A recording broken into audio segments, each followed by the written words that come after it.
Hello student, welcome to brain booster. আজকে আমরা আলোচনা করব ডব্লিউবিপিএসসি মিসলেনিয়াসের জিকের যে প্র্যাকটিস সিরিজে ক্লাস আমরা করছিলাম। আজকে তার ক্লাস নম্বর 6। এই সিরিজে আমরা গুরুত্বপূর্ণ 30টি প্রশ্ন উত্তর নিয়ে বিস্তারিতভাবে কিন্তু আলোচনা করছি।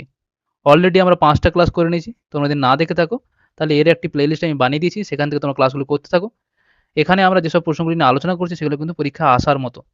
শুধু মিসলেনিয়াস নয়, সামনে পিএসসি ক্লার্কশিপ পরীক্ষা রয়েছে, সেখানে কিন্তু এই ক্লাসগুলো তোমাদের অনেক হেল্পফুল হবে।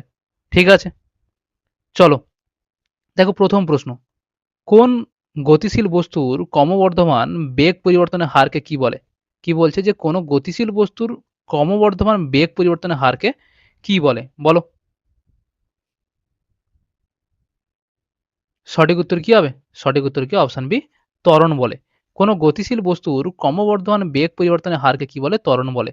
বেগের মান ও অভিমুখ কিন্তু আছে, সেই জন্য ত্বরণের মান ও অভিমুখ কিন্তু থাকে। অতএব ত্বরণ একটি কি? ভেক্টর রাশি। ত্বরণ সমান কি? বেগের পরিবর্তন বাই সময়।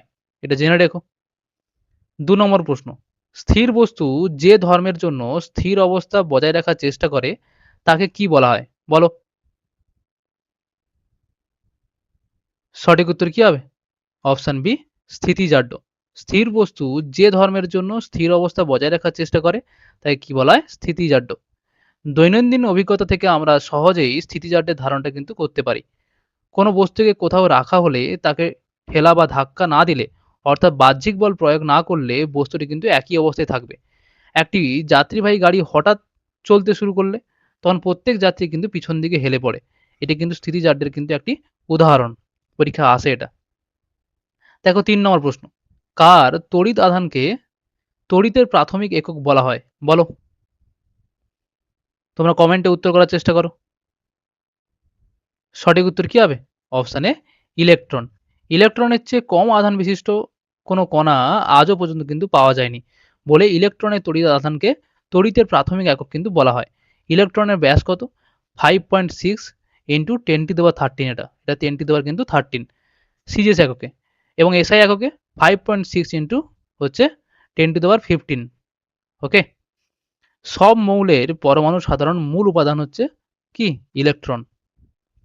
৪ নম্বর প্রশ্ন। প্রতিবিম্ব কয় প্রকার? প্রতিবিম্ব কয় প্রকার বলো। সহজ প্রশ্ন এটা। সঠিক উত্তর কি হবে? অপশন এ, 2 প্রকার। প্রতিবিম্ব 2 প্রকারের। সৎবিম্ব বা সৎ প্রতিবিম্ব এবং অসৎ বিম্ব বা অলিক বিম্ব বা অসৎ প্রতিবিম্ব। কোনো বিন্দু থেকে আগত আলোক রশ্মি প্রতিফলিত বা প্রতিসৃত হয়ে যদি অন্য কোনো বিন্দুতে মিলিত হয় তবে ওই দ্বিতীয় বিন্দুকে প্রথম বিন্দুর কিন্তু সৎবিম্ব বলে। আবার কোনো বিন্দু থেকে আগত আলোক রশ্মিগুচ্ছ প্রতিফলিত বা প্রতিসৃত হয়ে যদি অন্য কোনো বিন্দু থেকে অপসৃত হচ্ছে বলে মনে হয় তাহলে কি? ওই দ্বিতীয় বিন্দুকে প্রথম বিন্দুর কিন্তু অসৎ বিম্ব বলে। বুঝতে পেরেছো? চলো ৫ নম্বর প্রশ্ন। হাইকোর্টের ক্ষমতাকে সাধারণভাবে কয়টি এলাকায় বিভক্ত করা যায় বলো। সঠিক উত্তর কি হবে? অপশন এ, ২টি। যে ভারতীয় সংবিধানে হাইকোর্টের ক্ষমতা ও কার্যাবলী সম্পর্কে বিস্তারিত কোনো উল্লেখ নেই, তবে হাইকোর্টগুলির ক্ষমতাকে সাধারণত ২টি এলাকায় কিন্তু বিভক্ত করা যায়, যথা মূল এলাকা এবং আপিল এলাকা। মূল এলাকার অর্থ সরাসরি মামলা দায়ের করার ক্ষমতা। অন্যদিকে রাজ্যের মধ্যে হাইকোর্ট দেওয়ানি ও ফৌজদারি উভয় ধরনের মামলার ক্ষেত্রে চূড়ান্ত আপিল আদালত হিসেবে কিন্তু কাজ করে। ৬ নম্বর প্রশ্ন।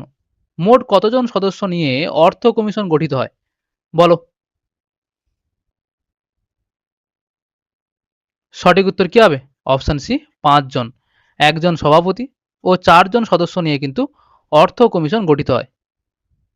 ৭ নম্বর প্রশ্ন। সংবিধানে উল্লেখিত মৌলিক অধিকারগুলো কি অবাধ বলো।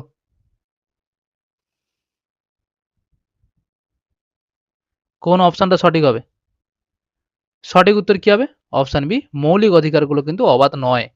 ভারতের সংবিধানে প্রদত্ত মৌলিক অধিকারগুলো অবাধ নয়, কারণ অবাধ স্বাধীনতা হচ্ছে স্বৈরাচারিতার নামান্তর। তাই মৌলিক অধিকারগুলোর উপর জনস্বার্থ, জনশৃঙ্খলা, অপরের অধিকার রক্ষা, নৈতিকতা প্রভৃতি কারণে যুক্তিসঙ্গত বিধিনিষেধ আরোপ করা যায়। ভারতে বসবাসকারী সকল মানুষ সমানভাবে মৌলিক অধিকারগুলো ভোগ করতে কিন্তু পারে না। যেমন বিদেশিগণ রাজনৈতিক অধিকার সমূহ কিন্তু ভোগ করতে পারে না। আবার সৈন্যবাহিনী বা পুলিশ বাহিনীর লোকও কিন্তু সব অধিকার সমানভাবে ভোগ করতে পারে না। তবে রাষ্ট্রপতি এবং উপরাষ্ট্রপতি সবার চেয়ে কিন্তু কিছু বেশি তারা অধিকার কিন্তু ভোগ করে থাকেন। সংবিধানে কিন্তু কয়টি মৌলিক অধিকার রয়েছে? ৬টি। এটা জেনে রেখো। ঠিক আছে? গুরুত্বপূর্ণ, সবাই আশা করি সবাই জানো। প্রথম কি? সমতার অধিকার বা সাম্যের অধিকার। কত নম্বর ধারায় রয়েছে? ১৪ থেকে ১৮ নম্বর ধারায়। এটাও কিন্তু পরীক্ষায় আসে যে বলো কত থেকে কত নম্বর ধারায় সাম্যের অধিকার রয়েছে। স্বাধীনতার অধিকার ১৯ থেকে ২২ নম্বর ধারা। আবার স্বাধীনতায় কিন্তু ৭টি অধিকার আছে। ঠিক আছে? ৭টার মধ্যে কিন্তু একটা যেমন কি বাদ হয়ে গেছে। বাক স্বাধীনতা ও মতামত প্রকাশের অধিকার, শান্তিপূর্ণ বা নিরস্ত্রভাবে সমবেত হওয়ার অধিকার, সংগঠন বা সংঘ গঠনের অধিকার, অবাধে ভারতীয় ভূখণ্ডে চলাফেরা করার অধিকার, ভারতীয় ভূখণ্ডের যে কোনো অংশে বসবাস করার অধিকার, সম্পত্তি অর্জন বা হস্তান্তর অধিকার বা ভোগ, এইটা কিন্তু বাদ দিয়ে দেওয়া হয়েছে। ঠিক আছে? যে কোনো বৃত্তি, উপজীবিকা এবং ব্যবসা বাণিজ্য করার কিন্তু অধিকার। ৩ নম্বর অধিকার কি? শোষণের বিরুদ্ধে অধিকার। ধারা ২৩ থেকে হচ্ছে ২৪ নম্বর ধারা। ৪ নম্বর হচ্ছে ধর্মীয় স্বাধীনতার অধিকার। ২৫ নম্বর থেকে ২৮ নম্বর ধারার মধ্যে কিন্তু রয়েছে। ৫ নম্বর কি? হচ্ছে সংস্কৃতি ও শিক্ষাগত অধিকার। ২৯ থেকে ৩০ নম্বর ধারার মধ্যে কিন্তু রয়েছে। ৬ নম্বর কি? হচ্ছে সম্পত্তির অধিকার। এটা ৩১ নম্বর ধারা রয়েছে, যদিও এটাকে বাদ দেওয়া হয়েছে। ৭ নম্বর কি? সাংবিধানিক প্রতিবিধানের অধিকার ৩২ থেকে ৩৫ নম্বর ধারায়। তাহলে আগে ৭টা ছিল, এখন কিন্তু ৬টা রয়েছে। কারণ সম্পত্তির অধিকার কিন্তু বাদ দিয়ে দেওয়া হয়েছে। ঠিক আছে? ১৯৭৮ সালে ৬ নম্বর মৌলিক অধিকারের কিন্তু তালিকা থেকে বাদ দেওয়া হয়েছে। এখন এটা কি? আইনি অধিকার এবং এটা ৩০০ নম্বর আর্টিকেলে কিন্তু রয়েছে। দেখো, কৃষি জমি কয়েক বছর চাষ না করে ফেলে রাখাকে কি বলে? বলো।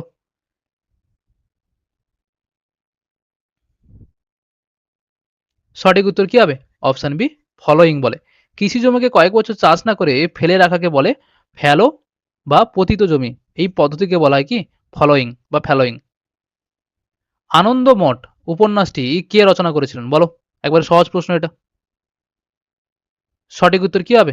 Option B, Bankimchandra Chattopadhyay. বঙ্কিমচন্দ্র চট্টোপাধ্যায় আনন্দমঠ উপন্যাসটি কিন্তু রচনা করেছিলেন। ১৮৮২ সালে এই উপন্যাসটি প্রকাশিত হয়েছিল। এই উপন্যাসের বিষয়বস্তু ছিল ১৭৭০ বঙ্গাব্দের দুর্ভিক্ষ ও সন্ন্যাসী বিদ্রোহ। ব্রিটিশ সরকার এই উপন্যাসটির উপর নিষেধাজ্ঞা জারি করেছিল।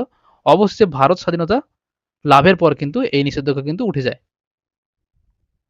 ১০ নম্বর প্রশ্ন, বাংলাদেশের জাতীয় সঙ্গীত আমার সোনার বাংলা আমি তোমায় ভালোবাসি, এটা কে রচনা করেছিলেন? একবারে সহজ প্রশ্ন এটা, বলো।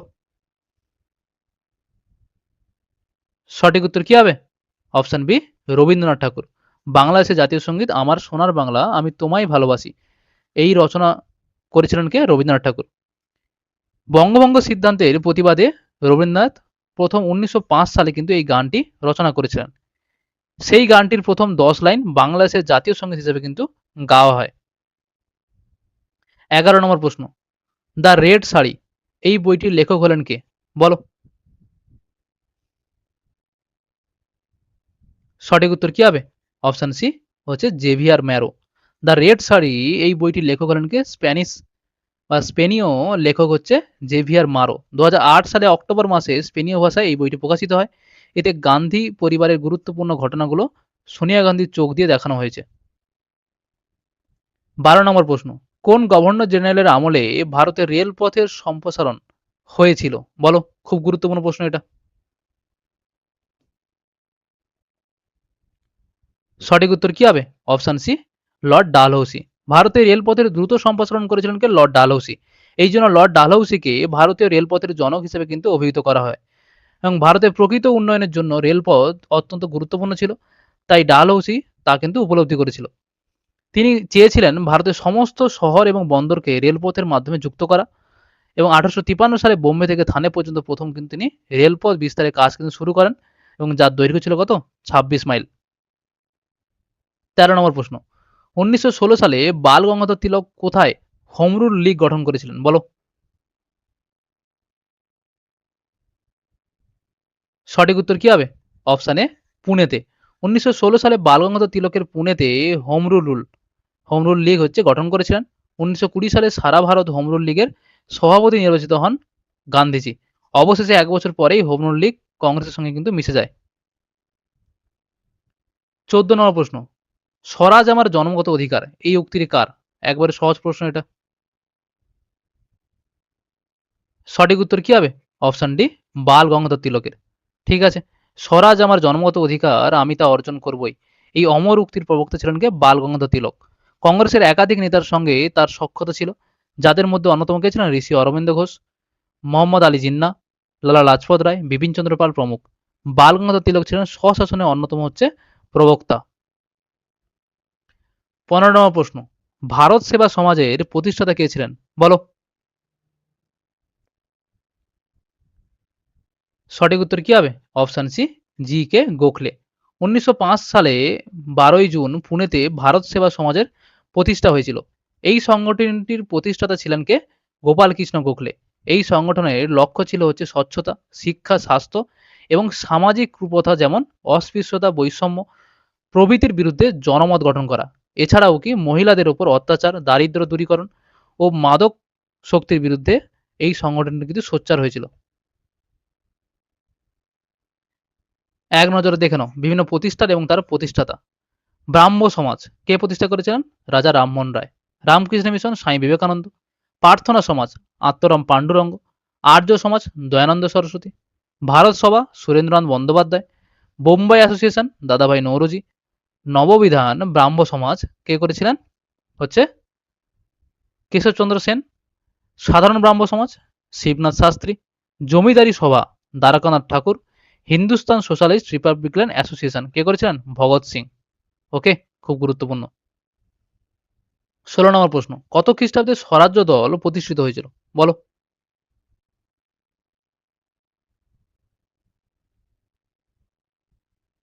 সঠিক উত্তর কি হবে? অপশন বি, 1923 খ্রিস্টাব্দে। 1923 খ্রিস্টাব্দে দেশবন্ধু চিত্তরঞ্জন দাস এবং মতিলাল নেহরু জাতীয় কংগ্রেসের অভ্যন্তরে স্বরাজ্য দলে কিন্তু প্রতিষ্ঠা করেন। এই দলের লক্ষ্য কি ছিল? এক নম্বর লক্ষ্য কি ছিল? আইনসভায় প্রবেশ করে সরকারি কাজে কিন্তু বাধাদান করা এবং সরকারি বাজেটের প্রত্যাখ্যান করা, নানাবিধ বিল এবং প্রস্তাব উপস্থাপন করে জাতীয়তাবাদের অগ্রগতিতে সাহায্য করা এবং সুনির্দিষ্ট অর্থনৈতিক নীতি গ্রহণ করে বিদেশি শোষণ বন্ধ করা। 17 নম্বর প্রশ্ন, 1929 সালে মুসলিম লীগের বার্ষিক অধিবেশনে মোহাম্মদ আলী জিন্নাহ মুসলিমদের স্বার্থে কত দফা দাবি পেশ করেছিলেন? বলো।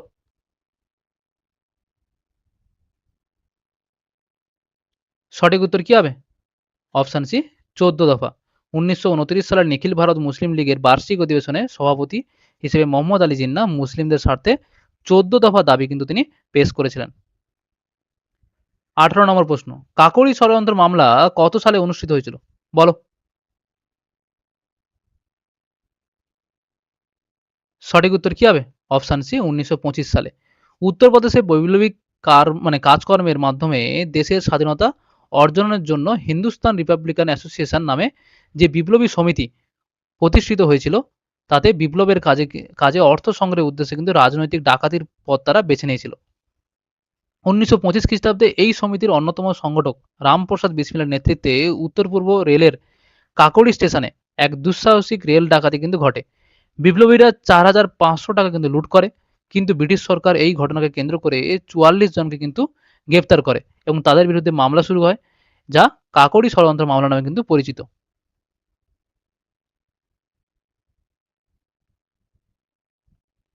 দেখো, 19 নম্বর প্রশ্ন, বিনয় বাদল দীনেশ কত খ্রিস্টাব্দে রাইটার্স বিল্ডিং দখল করেছিল? বলো।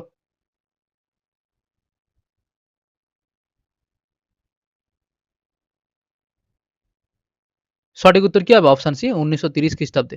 প্রথম বিশ্বযুদ্ধের পরবর্তীকালে বাংলাদেশে যে সকল বিপ্লবী সমিতি মাথাচাড়া দিয়ে উঠেছিল, তাদের মধ্যে হেমচন্দ্র ঘোষের নেতৃত্বাধীন বেঙ্গল ভলান্টিয়ার্স, যা বিভি ছিল, বিশেষ কিন্তু উল্লেখযোগ্য। এই সমিতির অন্যতম সদস্য কলিকাতা মেডিকেল কলেজের ছাত্র বিনয় বসু। তিনি বাংলা পুলিশের ইন্সপেক্টর ল্যামনকে গুলি করে কিন্তু হত্যা করেন। এরপর বাদল গুপ্ত ও দীনেশ গুপ্তের সঙ্গে মিলিত হয়ে 1930 সালে 8ই ডিসেম্বর রাইটার্স বিল্ডিং তারা আক্রমণ করেন। বিনয় বাদল দীনেশ প্রকাশ্য দিবালোকে রাইটার্স বিল্ডিংয়ে প্রবেশ করে না। কারা অধিকর্তা সিমসন এবং উচ্চপদস্থ কর্মচারী গ্রেগকে তারা কি করে? হত্যা করে এবং ব্রিটিশ পুলিশের হাতে ধরা পড়ার আগে বাদল বিষপান করে হত্যা করেন, মানে নিজেকে হত্যা করে দেয় এবং বিনয় বসু হাসপাতালে মারা যায় এবং দীনেশ গুপ্তর কিন্তু ফাঁসির দড়িতে সে প্রাণ দেয়।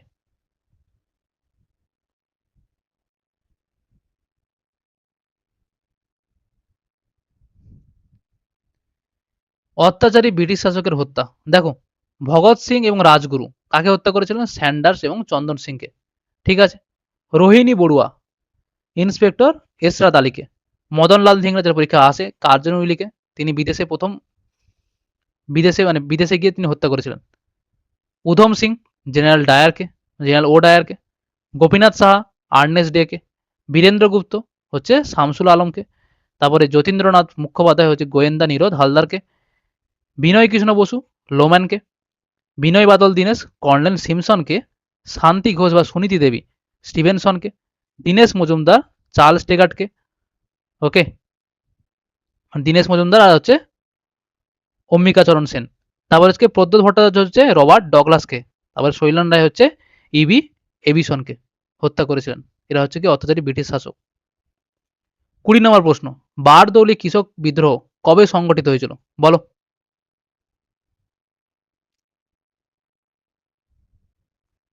সঠিক উত্তর কি হবে?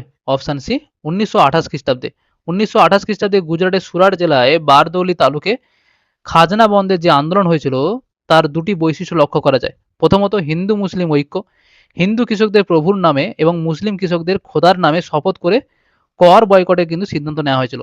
এরপর গীতা ও কোরআন পাঠ করা হতো। দ্বিতীয়ত, মহিলাদের অংশগ্রহণ। সর্দার বল্লভভাই প্যাটেল মহিলাদের এই আন্দোলনে অংশগ্রহণ করতে কিন্তু অনুপ্রাণিত করেছিলেন। 21 নম্বর প্রশ্ন, পূর্ব রেলপথের সদর দপ্তর কোথায় অবস্থিত? বলো। সঠিক উত্তর কি হবে? Option A, Kolkata. ঠিক আছে। এই রেলপথ 1955 সালে পূর্ববঙ্গ, বিহার, ঝাড়খণ্ড, উত্তরপ্রদেশের পূর্বাংশে কিন্তু অবস্থিত।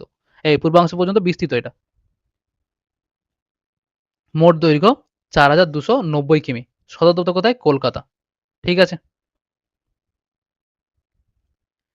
দেখো, মধ্য ভারতের রেলপথ প্রতিষ্ঠা হয়েছিল কত? 1951 সালে। সালটা ইম্পর্টেন্ট নয়। এর হেডকোয়ার্টার কোথায়? মুম্বাই। ঠিক আছে। ছত্রপতি শিবাজি টার্মিনাল। পূর্ব রেলওয়ে কলকাতা। উত্তর রেলওয়ে নিউ দিল্লি। উত্তর পূর্ব রেলওয়ে গোরক্ষপুর। উত্তর পূর্ব ফ্রন্টিয়ার রেলওয়ে গুয়াহাটি, যেটা হচ্ছে কি মালিগাঁওতে রয়েছে। তারপরে দক্ষিণ রেলওয়ে চেন্নাই। দক্ষিণ মধ্য রেলওয়ে সেকেন্দ্রাবাদ। দক্ষিণ পূর্ব রেলওয়ে কলকাতা। পশ্চিম রেলওয়ে মুম্বাই। পূর্ব মধ্য রেলওয়ে কোথায়? হাজিপুরে রয়েছে। উত্তর মধ্য রেলওয়ে এলাহাবাদ। এদের সব সদর দপ্তর বা হেডকোয়ার্টার। দক্ষিণ পূর্ব মধ্য রেলওয়ে বিলাসপুর। উত্তর পশ্চিম রেলওয়ে জয়পুর। উত্তর পূর্ব রেলওয়ে ভুবনেশ্বর, পূর্ব উপকূল রেলওয়ে ভুবনেশ্বর। পশ্চিম মধ্য রেলওয়ে জব্বলপুর। দক্ষিণ পশ্চিম রেলওয়ে হচ্ছে হুগলি। কোঙ্কণ রেলওয়ে নবী মুম্বাই। আর হচ্ছে কলকাতা মেট্রো রেলওয়ে কলকাতাতে। 22 নম্বর প্রশ্ন, ভারতে কয় প্রকার গেজের রেলপথ দেখা যায়? বলো। যে ভাই, ভারতে কয় প্রকার গেজের রেলপথ দেখা যায়? বলো। সঠিক উত্তর কি হবে? অপশান সি, 4 প্রকার। ভারতে 4 প্রকার গেজের রেলপথ দেখা যায়। একটা কি ব্রড গেজ রেলপথ, আর একটা কি ন্যারো গেজ রেলপথ, লিফট গেজ, আর হচ্ছে মিটার গেজ রেলপথ। 23 নম্বর প্রশ্ন, ভারতের দীর্ঘতম রজুপথ বা রোপওয়ে কোন রাজ্যে অবস্থিত? বলো।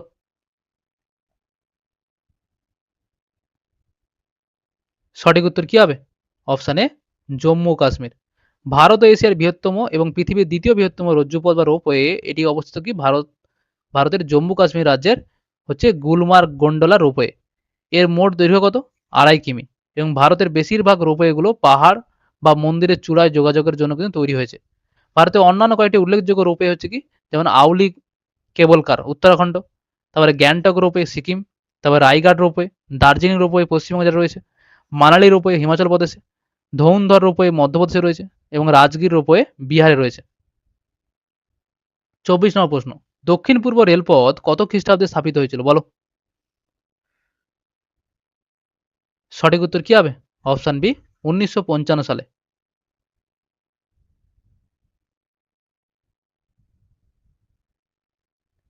25 নম্বর প্রশ্ন, ভারতে হেক্টর প্রতি গম উৎপাদন কোথায় সব থেকে বেশি উৎপন্ন হয়? বলো।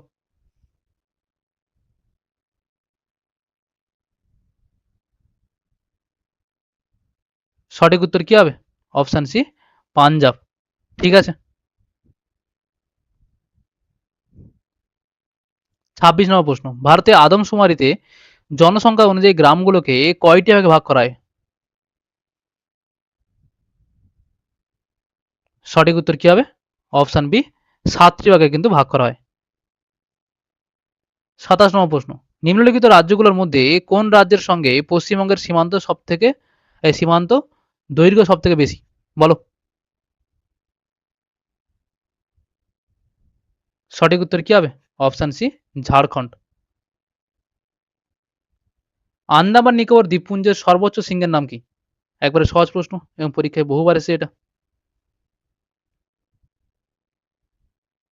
সঠিক উত্তর কি হবে? অপশান সি স্যাডেল সিংহ। আন্দামান নিকোবর দ্বীপপুঞ্জের সর্বোচ্চ সিংহের নাম কি? স্যাডেল সিংহ। এই সিংহের উচ্চতা কত? 732 মিটার। এটি উত্তর আন্দামান দ্বীপে অবস্থিত এবং স্যাডেল ন্যাশনাল পার্ক এই সিংহটিকে চারিদিক থেকে কিন্তু ঘিরে রেখেছে। 29 নম্বর প্রশ্ন, পশ্চিমবঙ্গের কোন জেলার উপর দিয়ে কর্কট ক্রান্তি রেখা গেছে? একবারে সহজ প্রশ্ন, এটা মনে রাখা আমি সহজভাবে বলেছিলাম নববাপু। ঠিক আছে, কোন জেলা হবে এটা? নদিয়া। নতে নদিয়া, আর বতে কি হবে? বর্ধমান, 2 বর্ধমান, আর বতে বাঁকুড়া, আর বলো, আর পতে পুরুলিয়া। পশ্চিমবঙ্গের নদীয়া জেলার উপর দিয়ে কিন্তু কর্কটক্রান্তি রেখা গেছে। নদীয়া জেলার পূর্বে কি রয়েছে? বাংলাদেশ, পশ্চিমে রয়েছে বর্ধমান, উত্তরে রয়েছে মুর্শিদাবাদ এবং দক্ষিণে রয়েছে হচ্ছে উত্তর 24 পরগনা জেলা এবং হুগলি জেলা।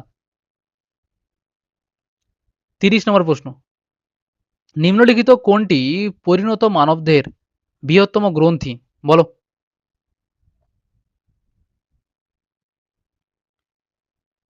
সঠিক উত্তর কি হবে? Option B liver. যে পরিণত মানবদেহের বৃহত্তম গ্রন্থির নাম কি? লিভার বা যকৃৎ। মানবদেহের ডান দিকে পাকস্থলীর উপরে 2টি খণ্ডকে বিভক্ত হয়ে কিন্তু অবস্থান করে। থাইমাস গ্রন্থি পরিণত মানবদেহে কিন্তু থাকে না এবং থাইরয়েড এবং প্যানক্রিয়াস এটা হচ্ছে লিভার অপেক্ষা কিন্তু ছোট অনেক। এই ছিল হচ্ছে আজকের ক্লাসটি। আজকে ক্লাস নিয়ে টোটাল 6টা কিন্তু প্র্যাকটিস সিরিজের ক্লাস কিন্তু হয়ে গেল। শুধু মিসেলেনিয়াস নয়, সমস্ত পরীক্ষায় কিন্তু এই ক্লাসগুলো তোমাদের অনেক হেল্পফুল হবে। ঠিক আছে, এই তোমরা ক্লাসগুলো মন দিয়ে করো, কেউ ফাঁকি দিও না। সবাই ভালো থেকো, মন দিয়ে পড়াশোনা করো, দেখা হবে পরের ভিডিওতে। চলো।